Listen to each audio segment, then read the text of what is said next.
Hey everybody, welcome back to Nerd News Today.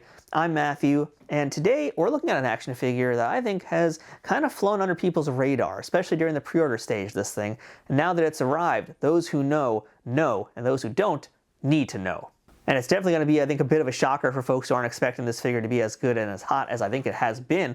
But today we're taking a look at Diamond Select's Marvel Select action figure of Blade. Everybody's favorite Marvel vampire hunter. This action figure here is packed to the teeth, pun I guess intended in this case, with accessories. A lot of different accessories. And this is what's making this toy stand out so much. And from what I've seen from other folks' videos and online reviews, there's a lot of other good parts to this toy. I think this is going to be the gateway figure for a lot of folks into the world of Diamond Select. So first things first, before I get this guy out of his plastic coffin here, let's talk about the packaging. And for you folks who are mint on card collectors, this is an excellent box. It is absolutely the opposite of collector friendly, unfortunately, because once it's out, it's out. But for those of you who keep these guys in box, you got a pretty solid way to display your toy here. We have an enormous window on the front that lets you see the many, many accessories this Blade comes with. Gives you basically a nice view, and that includes from more or less every angle. If we turn it to one side here, this is a nice image of Blade as well, and it's a great way to display him if you want to put him library style, which is like how I have my books here. You could have them displayed like this instead of like this. So a few different options, and that's a nice way to do it. If we flip this figure to the back, you're going to see an excellent bio all about Blade, letting you know who he is, which is really nice. I got to really tip my hat to whoever wrote this one here. I love a good bio, and this one does the job for me. And it also lets you know who designed and sculpted this figure, one of my favorite things about Diamond Select action figures and statues, and really everything that they do. And the credits to this piece belongs to a design by Yuri Taming and a sculpting job by Gentle Giant Studios. So that's a quick look at the packaging. Let's go ahead now and get our Blade out of the box and take a closer look at him from all angles. And here is our Diamond Select Blade out of the packaging. This is pretty amazing version of Blade here. It's a very different version of Blade 2. And not to be confused with Blade 2, the film starring Wesley Snipes. So I had some of the Blade toys as a kid. In fact, actually the ones from the very first movie, and later on the original Toy Biz Marvel Legends version. And those were some of the best toys ever. I still have them somewhere. I mean, that first Toy Biz Blade from the film was a knockout. Like, that is one of the top 10 all-time best figures of that era. Such a good figure. And Blade is really one of those characters who is just like prime for great action figures. So when I found out Diamond was doing their own version, I was really curious to see how they're going to tackle it. And I have to admit, seeing this version here, my initial thought was like, there's no trench coat, I'm out. I don't care anymore. Because to me, that trench coat is a big part of who Blade is. This time around, they're going with a different version of Blade. This is not a trench coat wearing Blade, and that's actually not a bad thing either, because we're getting a real action-oriented Blade, and I think that is pretty darn cool to have with this type of a figure. So there is a lot to talk about with this version of Blade here. And by the way, if anybody has any ideas of when specifically this is meant to be based on, do let me know, because I think that this is basically just Diamond's own version of the character. I don't think they're taking it from a specific time period or anything in the comics.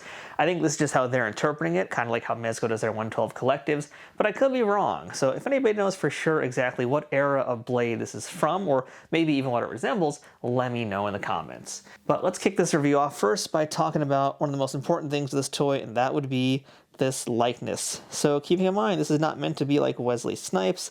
This is essentially its own character. And as far as like a head sculpt goes, it's really cool, because it kind of almost reminds you of like Michael Jai White. You know, this does not look like Wesley Snipes, although there are some like Wesley Snipes characteristics in there. But, you know, it's very much its own thing. I really also dig this like weird, bizarre hair thing he has going on here. It's like he's the third member of the Legion of Doom, like Animal, Hawk, and Blade. But it's really nice. You know, honestly, a little bit part of it actually looks like Avery Brooks, you know, Captain Sisko from Star Trek Deep Space Nine. So there's something cool going on in that face. I couldn't quite tell you who it's meant to be like. Make sure it's in focus for you guys. I couldn't quite tell you who it's meant to look like or who maybe it was based off of. But it's a solid likeness and a good version of Blade. Like, I'm pretty happy with it overall. It's a good-looking face, good-looking figure, and yeah, you know, pretty decent.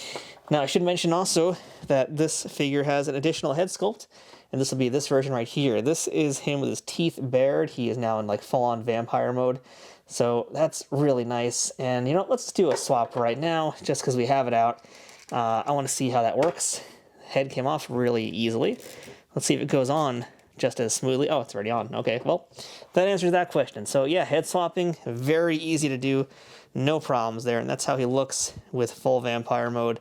Very imposing. That's a good head. I like this head a lot. The good expression, very scary, very vampire. That's great. So let's actually leave this as it is for a moment because I want to actually show you guys the rest of the body now in some more detail.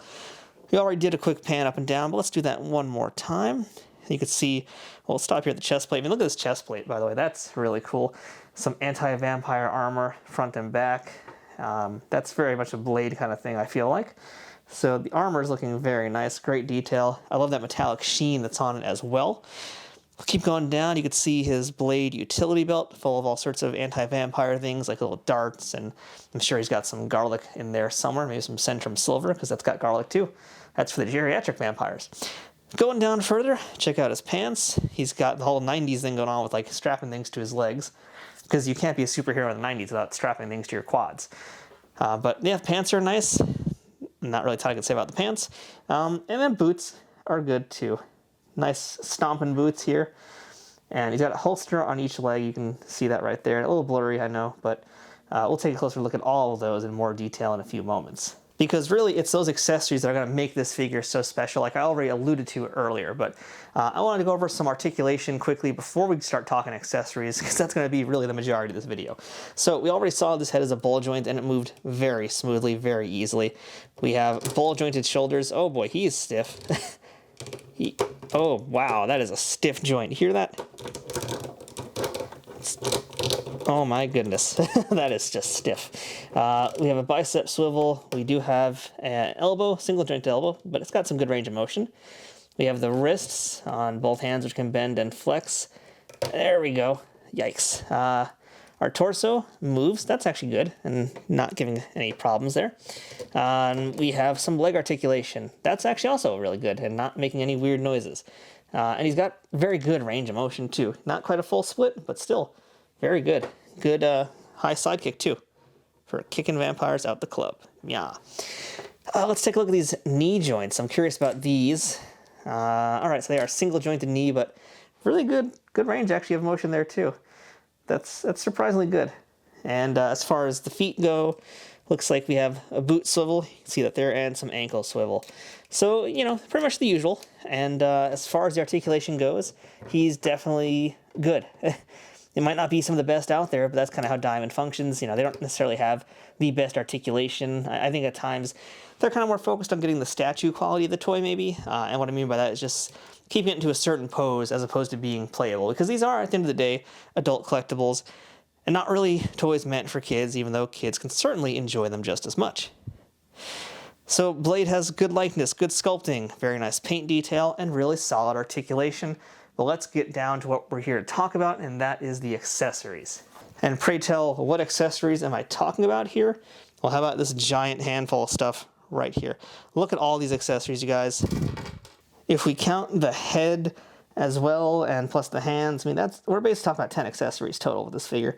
That's a lot of accessories, and it's a variety of different things here. So I think we're going to have to do some swapping of parts. So let's get this going right now. So we already swapped out the head, and he has his second head on currently right now. We already talked about that and how much I enjoy it. But if we turn him over real quick and show you our Blade from the back, you'll notice he has this big ol' scabbard. And what goes into that big ol' scabbard? How about Blade's big ol' sword? This is like one of the coolest things about the Wesley Snipes film was like how awesome they made Blade's sword. And likewise here, this is very cool and fits right into that scabbard just like that, no problems at all. Really nice. That's a very long sword too. You guys can see just how far down that thing goes. So very nice. I like that it can actually fit in there with no problems and comes out just as easily. But let's see if we can get this into a hand. I don't think there's a special hand just for the sword. I'm not positive about that, but let's see. Actually, there might be. This could be the sword hand.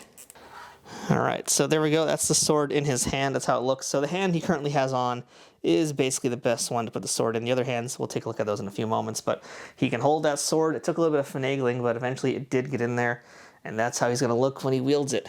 So that's pretty good. It's a one-handed sword in this case for Blade, but it looks really great this way. I hate to take it out, but I'm going to have to because we still have other accessories, so we'll just put this back in there. And I actually miscounted the accessories, by the way, because there's, I guess, 12. So you notice on his wrists right here, we have some stakes, right? That's for punching vampires, but yeah, they actually both come out. That's amazing. So both those stakes come out. They can both go into his hand, looks like. Let's do one this way. Let's do one on this other hand too. So this one looks like it's a little bit loose. This might not be the right hand to put it in, but you've got stakes. He actually has stakes. That's such a cool accessory. I really like that. Was not expecting that.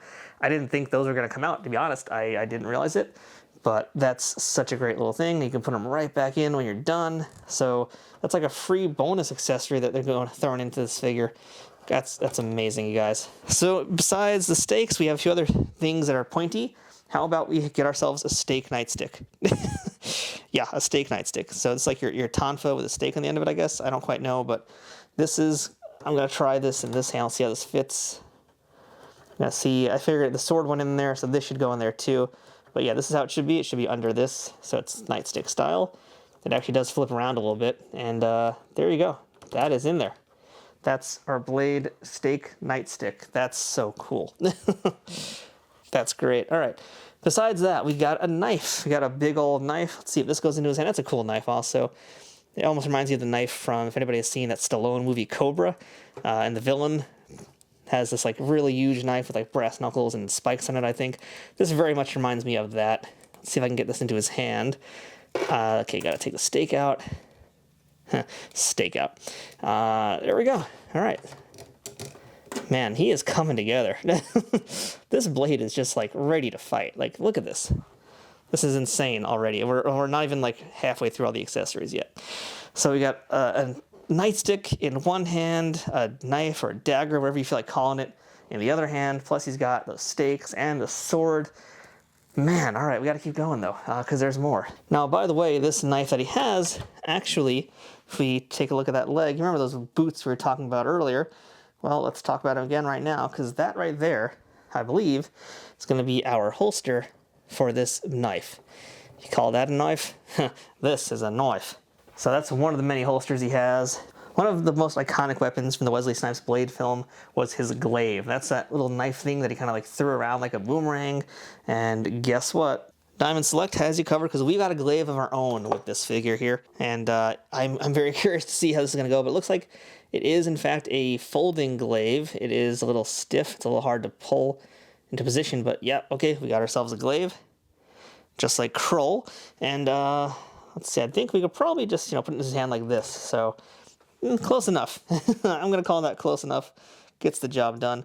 But yeah, he has the glaive. And I'm also curious if that's going to fit anywhere on him. I don't think there's any place to put that at the moment. But hey, he has it. And that's pretty darn awesome. So Blade has a glaive. And I think the last two accessories, we're going to have to take these stakes out one more time. We're going to have to swap some hands because Blade comes with some specific trigger fingers now. He has some trigger hands to hold guns because he still has other things. So he has two additional guns here to play with. We have this sort of shotgun looking guy over here. And we'll put this in this hand, see if it goes in there. All right, so that's more or less in there. And then we have this other gun that's fairly nondescript. I'll give you a better look at it once it's in his hand. I don't even know how the heck to classify whatever this thing is. And that's our Blade with his guns. So this one here, it's sort of shotgun looking, I guess. We can call it a shotgun. This one here, I don't even know what the heck it is. It does have like an actual barrel hole down it, so I kind of wonder if a stake can maybe fit in there, and maybe that's what it's for. No, not really. Okay, so yeah, he just has these giant guns. I don't understand what they are, but they're cool. And we also have this other last thing here. I don't quite know what it is. It basically looks like a stock to add to one of these guns. I don't quite know which one it goes to, but you got a stock. So that's our Blade, Guns of Blazin'. And I do want to point out, by the way, that he has another holster here and another holster on his leg. And so that's where these are going to go, and that's where they're going to live right now. So let's go ahead, put him in there. Let's see. So our shotgun is going to fit into his upper holster over here. And whatever the heck this weird mystery thing is going to fit into this holster closer to his ankle. And our Blade is now all kitted out. Now, I do want to point out, you may have noticed as this review is going on, he has like a whole row of stakes attached to his leg here. Those don't come out, but they're there for show, they're there for decoration, and they look very nice. Now, there's also a loop over here by his waist, by his belt buckle. I'm going to go out on a limb here and say that that's where his nightstick's going to go. I'm going to find out right now. Let's see if we can feed it through this. And perfect fit. So, man, nearly every weapon has a place to go on him. This is a super impressive blade. Here he is now just completely kitted out with everything on him, as much as he can carry and hold. This is what I'm talking about. This is what made this figure just stand out to me so much, and especially after I saw more photos of it. I mean, this is just nuts. The sheer number of accessories he has. It's so good looking. Like, yeah, was not expecting this. Like, he is really ready to go hunt some vampires, and, you know, Buffy squad, watch out, because Blade's coming for you. Well, let's do some figure comparisons right now as well, just to show you how he looks next to some other things. And I should mention, he is currently standing on a base, so he's going to be a little bit taller than most everything we look at. But I'm starting it off here with the McFarlane Toys Heath Ledger Joker figure. And I will admit that this Heath Ledger Joker is a little tall to begin with, but he scales up very nicely with McFarlane Toys because the Blade, and really the Marvel Select figures in general, and all Diamond Select figures, scale a little bit bigger than the average 112 figure. They're about closer to like 110 scale, really. So that's McFarlane, and I'm going to bring this NECA RoboCop in as well. So you can see, if he was off the base, they would basically be just about the same height. Because, just to give you an idea how big that base is. That's not a base he comes with, it's just a base I have for other Diamond figures. But that basically would make about the same height there. So they're very close in scale. But if we try maybe a G.I. Joe classified figure, you'll see that, yeah, 6-inch stuff just does not really work with Diamond figures, unfortunately. And this Cobra Bat Trooper is pretty much indicative of just about every other figure out there in the market that's in this scale. So size-wise, yeah, unfortunately, one major downside of Diamond stuff is that they do run a little bit bigger. So that's kind of going to be an issue you'll have to run into. But the good news is there's so many other Diamond figures, especially from Marvel, that it really shouldn't be that big of an issue. But really, end of the day, this is just a knockout of a toy. This is a knockout of an action figure. I mean, I've spent a lot of time in this review already because there was just so much to look through and talk about, so many accessories. And what's crazy to me still is, scroll down one more time, you can see just about every accessory has a home on his body. From the guns, the knives, the stakes, the sword, the nightstick you can see right now rotating. There's so much to this character, and we should add, by the way, as he rotates, you'll see this little hole here. If you want to get fancy, that hole will be basically an adapter plug almost to like their action bases, and we've seen that with some other Diamond figures. That's actually the base he's on now, is a action base. And just to make sure you guys know what I'm talking about, it's like these little things here. So you could actually get your Blade into some like real high jumping martial arts hijinks if you were able to figure out the weight distribution and if you wanted to have him doing that. But really overall, nothing bad to say about this toy at all. I mean, the only thing that would have made this better would have been that trench coat. But I think then we would have missed out on some of these other cool details that he has, like on his belt, on the armor, the many tattoos you're seeing as he goes by. I don't think it would have worked as well with the jacket. I think as much as I want to see it, I understand why it's not here. It also would have probably upped the price of this figure. And to be completely honest, if they added the jacket, yeah, you'd probably lose out on a lot of these accessories. And I'm really, really happy with these accessories. I think you are too, because, I mean, man, you can't beat this stuff. This figure is just nuts. So if you want to pick up this Blade for your own collection, go ahead and check out my Amazon affiliate links in the description for this video below. If you click on those links and make any purchases, they help out this YouTube channel at no extra cost to you, so everybody wins. So that's our look at the Daywalker Blade from Diamond Select's Marvel Select action figure line. Let me know who you want to see Diamond Select do next in their Marvel series. They've already done a ton of characters and they got more coming all the time, but I'm sure there's some popular ones that they've missed yet, or even some more obscure ones they could probably tackle. So hit me up in the comments and tell Diamond who you want them to do next. So until next time, that's our look at Blade. I'm Matthew. This has been Nerd News Today. Thanks for watching. And if you go out at night, don't forget to bring some garlic. Thanks for watching. Oh, terrible joke. All right, go home, everybody.